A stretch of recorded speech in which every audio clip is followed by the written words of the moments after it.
Welcome back to Girl on the Gov, the podcast, where we're shooting the shit with elected officials and candidates running for office to get to know the person beyond the politics. Because politicians needed a rebrand.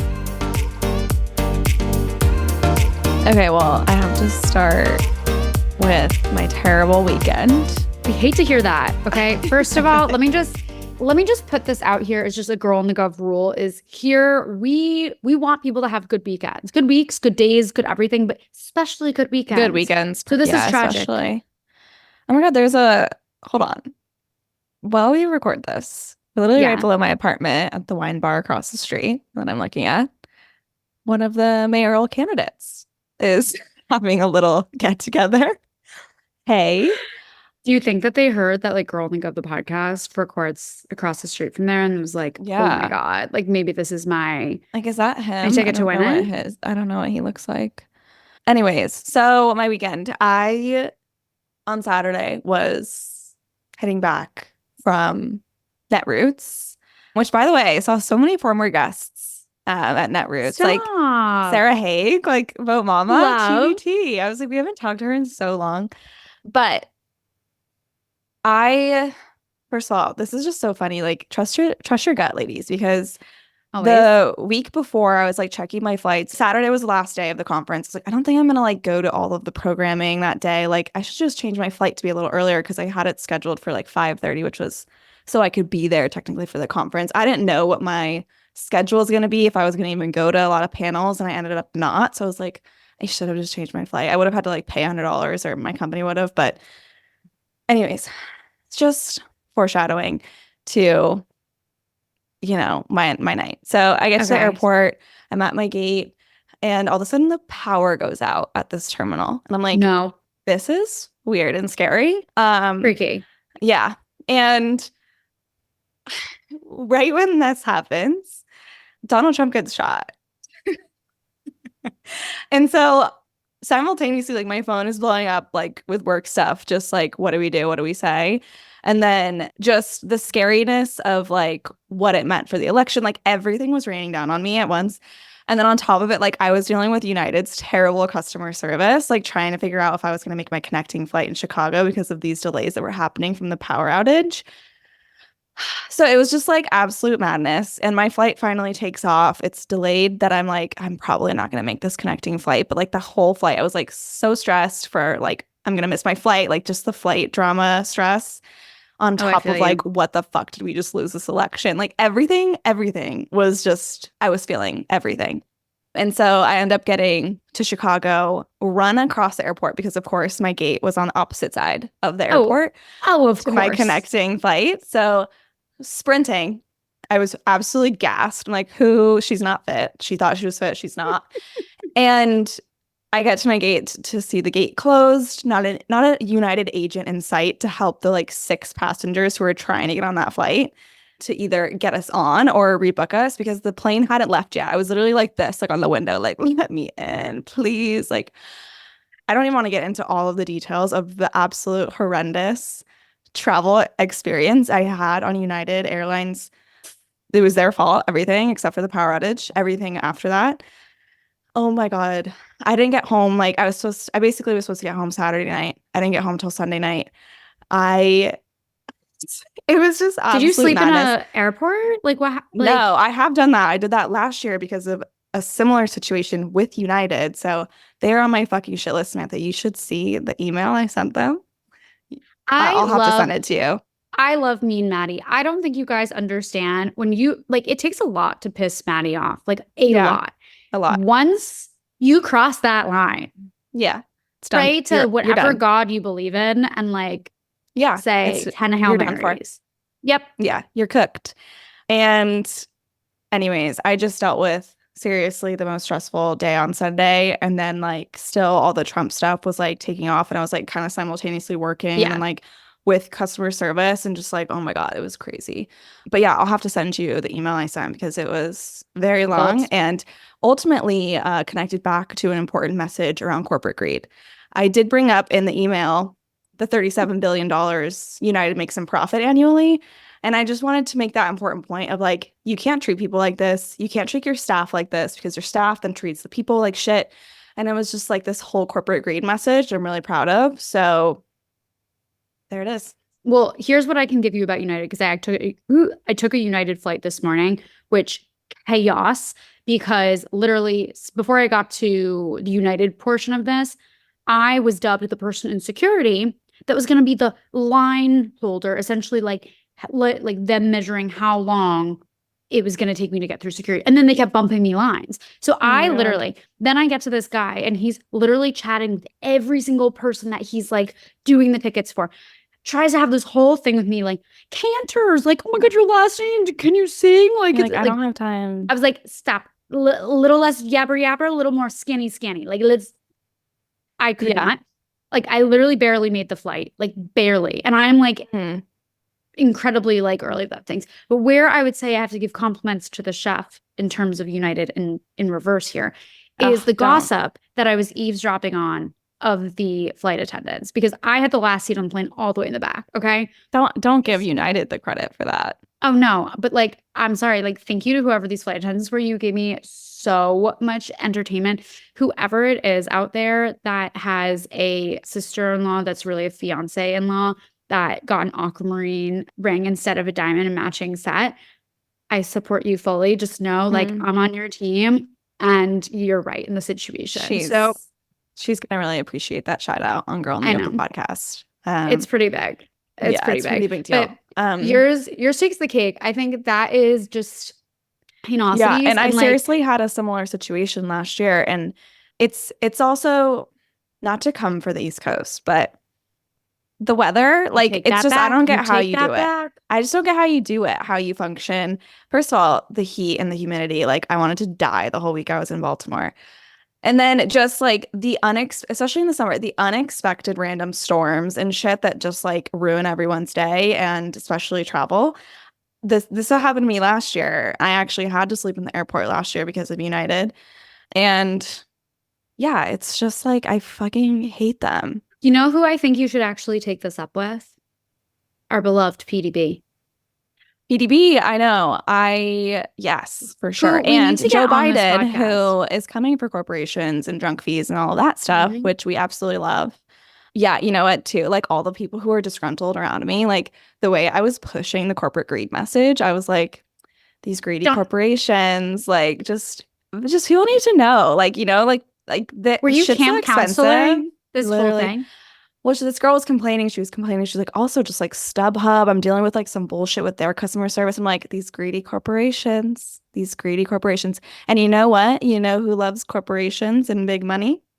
The right and Donald Trump. So like, it's just an important message to push. And like, I'm on the ground pushing it. I'm on the ground. I'm in the trenches pushing through this message of corporate greed that's so important, especially in an election year. But you know what I think is like so connected to what you're saying there is like that relational organizing and like that moment where you like really are bonding with other people, whether it's like random people that you're like stuck in a flight situation with, or it's like your friends and fam that you have like a very like close relationship with. Because this past weekend, post Trump assassination attempt, which obviously condemn all political violence, yada, yada, yada. Like, here's our stump speech on that. But so many people were like, oh, fuck, the election's over, throwing in. And I was like, literally. And honestly, that was me that night because of the stress I was on. I think it was just like, I was not myself. Like, I was not, my right head was not on. And I was stressed. And I was like, fuck, like, we're done. We're cooked. And everyone was saying that. I'm like, fuck. I slept on it. I calmed down. I came home. I slept in my bed. I had a meal. And then I'm like, okay, now we're totally fine, you guys. Everything's fine. No, literally. And this was, I think, honestly, blessing. And this goes to show everyone needs to touch more grass. I had a weekend, honestly, quite the weekend of benders, and really was barely on social media at all, like whatsoever. Like, literally found out about like the Trump situation from a Citizen app, like notification. Like, literally, that's like one of my friends came to our rooftop and was like, oh, like, did you see, like, because they expected me to know. And I was like, I haven't looked at my phone in like 3 hours. Like, what happened? Anyways, long story short, I literally was like, everybody needs to get a grip. Like, I need breathe in, breathe out. Like, we're going to be okay. Like, this is horrible. That shouldn't happen. All of the things. But like, everyone panicking and just giving up and saying, oh no, when you have the agency to vote and actually show out and have conversations with friends and family to encourage them and talk about all of the accomplishments of the Biden administration, just makes me so annoyed. And it is totally possible to be having these conversations. And even if you don't feel enthused, maybe you still feel doubtful, who cares? Like, I literally, like, every little man and their little sports team that they go, wee, wee, wee, like, they haven't won in 30 fucking years. You still turn out. You still buy all the jerseys. You still, like, buy into all the Michigas. Like, what's the difference? This time it's Don't be just a democracy. bandwagoner. Don't be there for people when things are going good. We have to push, guys. We have to fight. I saw a funny TikTok I honestly want to pull up because the sound just like gave me so much life. And let me do it. Let me pull it up. Okay. Y'all was on here accepting defeat after the incident happened. Like, oh, it's over. He won. He's gonna be the next. Like, no, the fuck. Like, girl, where is your fight? Where is your dog? Where is your dog? That's what I just literally. That's just like, listen, I was under distress on Saturday. That's what I have an excuse. Everyone else, seriously, what the fuck's wrong with you for thinking that it was over after that? And if anything, I feel like this shows more what is at stake. Like, this is the man. He created this environment for himself. Okay? He created the most divisive political climate in our nation's history, potentially. I know we did have a civil war at one point, but anyways, that little moment. No, like, he did this, and again, not condoning it by any means, but dude, like, this is a visual example of what America can be: violence, divisive, just scary. I can't, and we have to defeat him once and for all. This is it. This is our moment. This is our time to shine, and we can do it. Yeah. And now we've got JD Vance as VP, who literally once compared Trump to Hitler. So, like, his own words are coming back to bite him, and I fucking love it. So, like, thank you so much for being on record and being a wackadoodle. But, like, literally, it's a double wackadoodle sandwich. That's what we're working with versus literally, okay, dude's a little old, but does good policy and absolutely slam dunk, K-Hive, slay, love. And we have a VP that's incredible and will absolutely wipe JD Vance's ass on the floor. Boom. Okay. So be excited. We have things to be excited about. We have opponents who we should be so fucking excited to defeat. And that should be motivating and exciting and fire you up as if you are literally going into a huge Super Bowl game against your team you hate the most, the biggest rivalry. Like, that's the energy. Fucking fire it up. Let's go. Wait, I actually love this. I think we need to, occasionally we are a sports podcast. I think going from now to election, we are a sports analogy podcast. Consistently. Like, guys, like, let's get our jerseys on. We're getting, like, the Gatorade. You already know that Maddie does grape, which is psychopathic, but that's okay. We will figure it out, okay? We are getting off the sidelines and we're fucking talking to people and we're making this shit happen because we got to win this. There is no other way. And you got to do hard shit. Name your sports rivalry. It's that times 12. That's what we have to train. We're training. We're mobilizing. We're team bonding. We're doing all of the things we need to win. And the countdown's on, and it should be an exciting process and journey. Let's do it. A journey. A hashtag journey. Yeah. No, but seriously. Well, let's get into this episode, shall we? Let's do it. Let's fucking do it. So speaking of election this year and just all the Michigan, you guys know I can't stop saying it, but it's this week. She'll never stop. No, I really, if there's a phrase out there that's just like fun to roll off the tongue, or not make sense, it's gonna happen here at Girl on the Gov, specifically with me. Maddie stays on the straight and narrow with the phrases. But anyways, we are talking to a Senate candidate from, drumroll please, Florida. She's running against Rick Scott, and her name is Debbie Mucarsel-Powell. She's from Congresswoman, and like we said, running for U.S. Senate against Rick Scott in Florida. So we talked to her all about what that is like, what's at stake, like also just the demographics of Florida politically, like the turnout, the party infrastructure, like all these different things. So we got into it all. So without further ado, here is Debbie.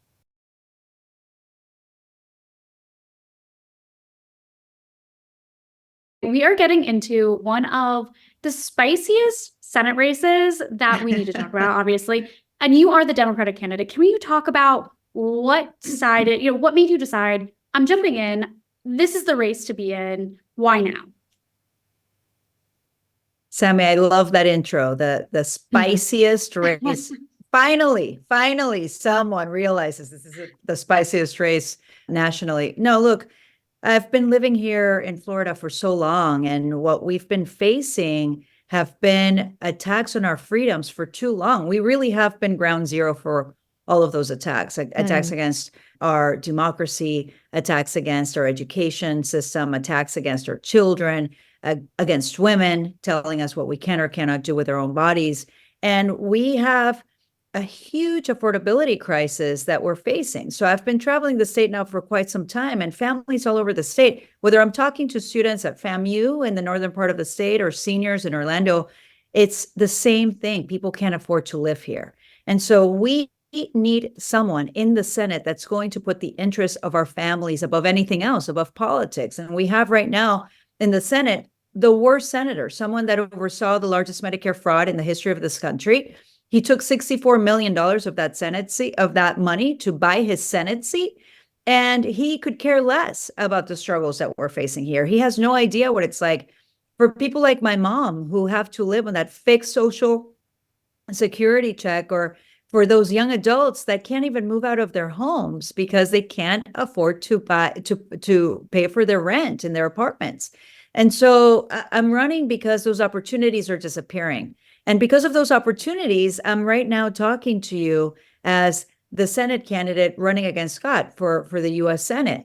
I came here when I was 14. My mom brought me here at a very young age. She worked 12-hour shifts, 2 jobs to make ends meet. I started working at the age of 15 at a minimum wage job. And this is an incredible country, a country that has always given those opportunities, regardless of race, regardless of background, that if you work hard enough and you have people behind you, anything is possible. And that's why I'm running. I want to make sure that everyone in the state realizes their potential, that they know what is possible if we come together, and reminding them that when we come out, when we vote, we can win these races. And I've been feeling that energy all across Florida. Yeah, well, that leads me to such a specific question, which is like, what is that energy? Because I feel like for so long, everyone, at least especially the national media, has had the lens on Florida. Like, Florida's going to flip blue. It's going to go crazy. Like, this is the state to watch. And then with some of those sort of falling short moments, I feel like with voters, it's made them potentially like, okay, well, maybe we can't do it, so why show out, you know? So I'm curious, like, what the change has been like on, on the ground this time around, and just what you're starting to see.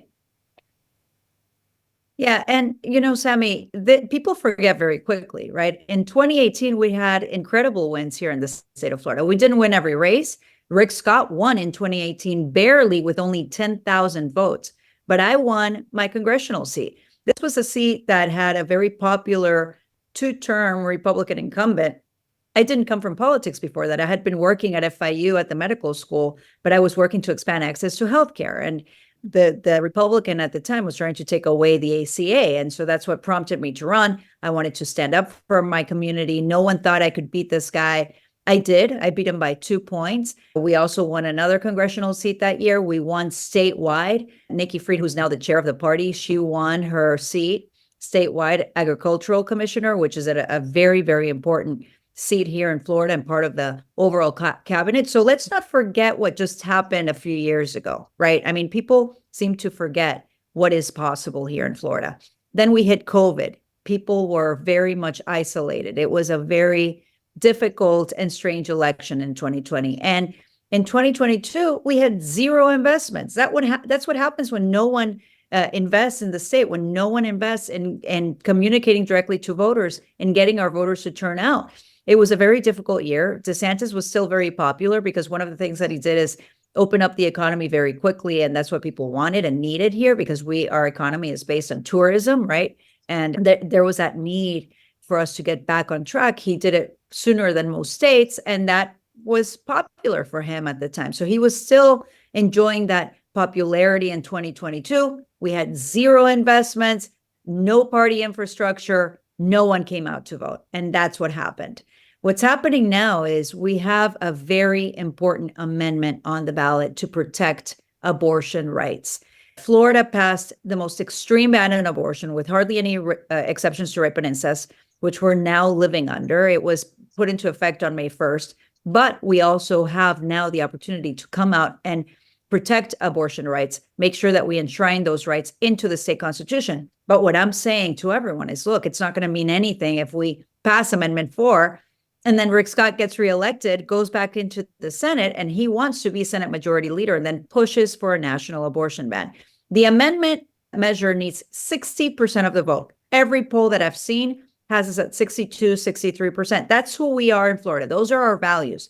I only need 50 plus one. Tell me I can't win this race in November.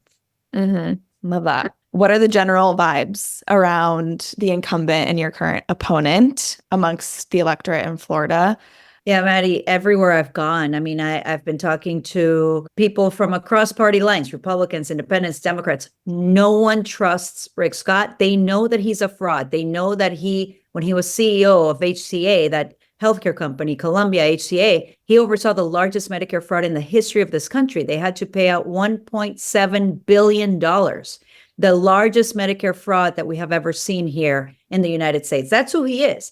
People in Florida have realized that not only is he a fraud, but he also has been using that Senate seat for self-enrichment. They know that he wrote a plan that would eliminate Medicare and Social Security, that would raise taxes on middle-class families, that would take away funding for the Department of Education. I mean, this is a man that's extremely dangerous. I want the entire country to pay attention to who he is. He can't go under the radar. And this is the opportunity for us to once and for all vote him out. People are excited about my candidacy. My story is the story of so many people across the state that with hard work and through those opportunities, they've been able to come here to the state and thrive. And all of a sudden, they're seeing that these failed policies are choking them from those opportunities, right? So they're excited to see that there's someone that has a really, really strong chance. I'm going to be the first Latina Democrat to ever be on the top of the ticket. And I'm going to be the only Latina running at the top of the tickets nationwide. That's a huge, huge win for women, Latina women across our country. But I can't believe that it's 2024 and it's taken this long for us to be able to nominate somebody like myself with the background that I have.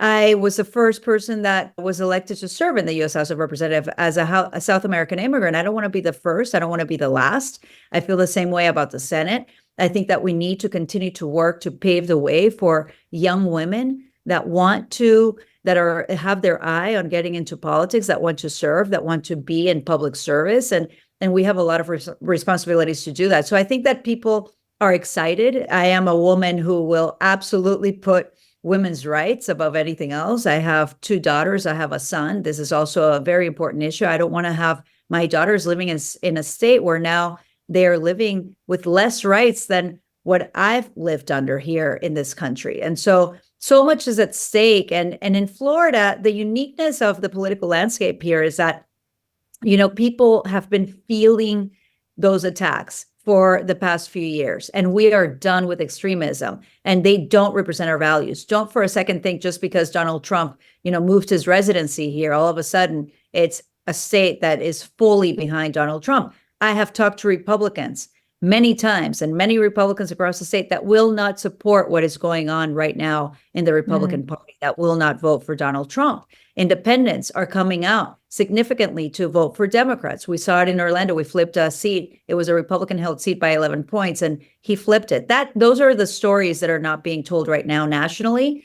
And I'm just so grateful that you are both paying attention to this to tell our story. Totally. And I do think the communication party-wise has gotten so much better in state. At least that's what it seems like coming from the outside perspective. But I'm so curious about the very specific issues affecting Floridians, like the affordability crisis, which really is hitting, honestly, all states in various capacities. But Florida's is unique, especially when we think about insurance companies and all of the climate change related storms and whatnot. And so I'm curious what you've heard from voters and also what your approach is for trying to make the state more affordable and, livable for years to come. Yeah, because this is a top of mind issue and it really is affecting everyone. And it's all I hear when I talk to Floridians. the first policy paper that we've released, and we did it a couple of months ago already, is an affordability plan. And we can reduce the rates of property insurance here in the state of Florida at the federal level. People realize that this is a statewide issue, that it's come from extreme Republicans. It actually started under Rick Scott. He took tens of thousands of dollars in campaign contributions from insurance companies, then took $50 million from the public option and gave it to his campaign donors and his friends. And so this crisis started under his leadership when he was here as governor. There's a bill right now in the House, Sammy, that we can introduce in the Senate that would lower property insurance rates by 25%. That's significant for people here living in the state of Florida. I would love to be able to lead that bill and make sure that we pass it. I've already talked to some senators about that. So that is possible and it's a possibility. But we need to invest in resiliency, right? We have communities here all over the state. They're coastal communities with many, many small businesses, which are really an economic engine for our economy in the state. And we are entering a summer where we're already getting ready for some very severe weather and severe storms. Yet we haven't invested in resiliency. And Rick Scott voted against billions of dollars that would bring that funding down to the state.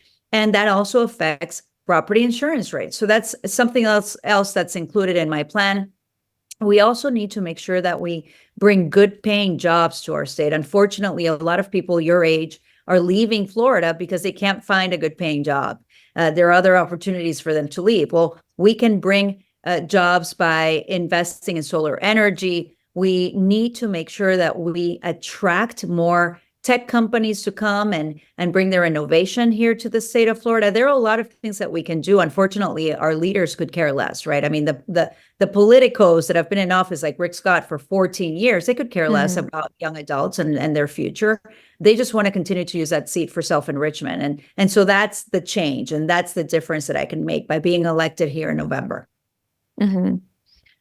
What part of Florida are you from? I live in Miami. Okay. Where a lot is happening down in Miami. It's an incredible area. Yeah. What are your favorite parts of not only Miami, but greater Florida? You know, I've been going to the Florida Keys for years and years and years. And when my kids were babies, we would go to the Florida Keys. We continue to do that. My sister now has a house. We're really lucky that she finally got a house in the Keys. And so it's my favorite spot. The minute I start driving down US 1 and I see water on both sides on our drive, I mean, there's so many interesting places to visit in the Keys. You can have really incredible food all over. There are some great restaurants. There are great places for people to stay. You can go kayaking, you can go boating, you can go fishing. There are beautiful parks with great beaches. It's an incredible place. And only in the United States, the only living coral reefs are along the Florida Keys. And I'm a huge coral reef lover. I did a lot of work with Coral Restoration Foundation. And actually, you should check out my ad that I did in 2018. It was a scuba diving ad because our reefs are really facing some serious threats with more warming of the oceans. And I actually, with a Republican, passed a bill to protect our coral reefs when I was in Congress. So it has a very special place in my heart. I represented the Keys when I was in Congress, and we go there as often as we can with the kids.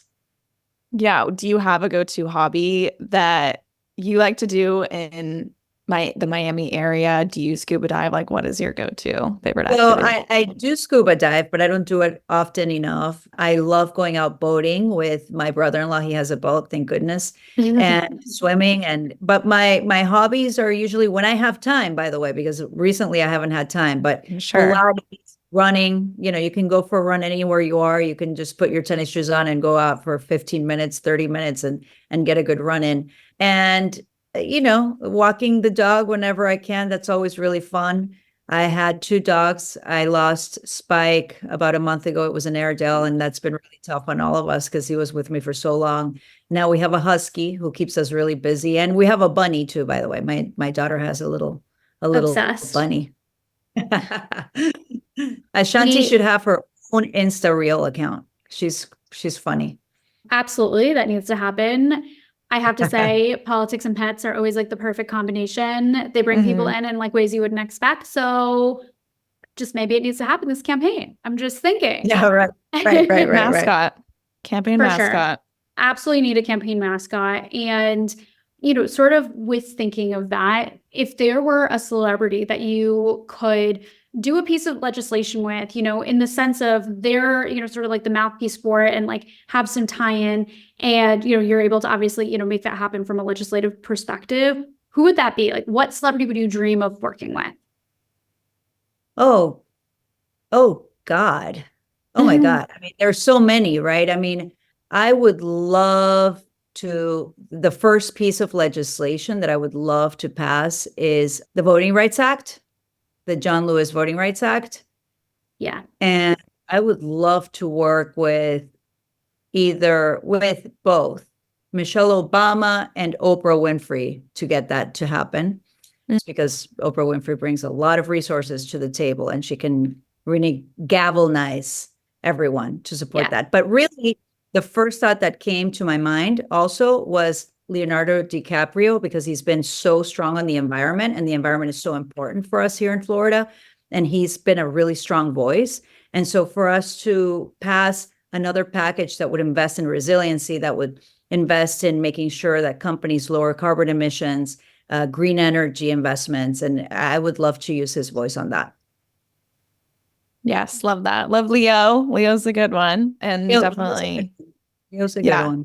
Definitely brings the energy for climate. Politics. I don't know if he gets too political. I mean, he's been a strong voice there, but yeah, I feel like he definitely leans more like advocacy, like issue based. I don't know that he's done many endorsements, but yeah, I think his efforts around climate have been definitely duly noted and would be a great person to bring in. And the thing is like some of that stuff, especially when it comes to resiliency and, extreme weather is something we're seeing across the country, not just in Florida. And we need resiliency plans across the country in all these different states. So hopefully there would be bipartisan support for something like that maybe Leo would come in on, given that it's like, wouldn't it be too political if it's bipartisan, which it should be.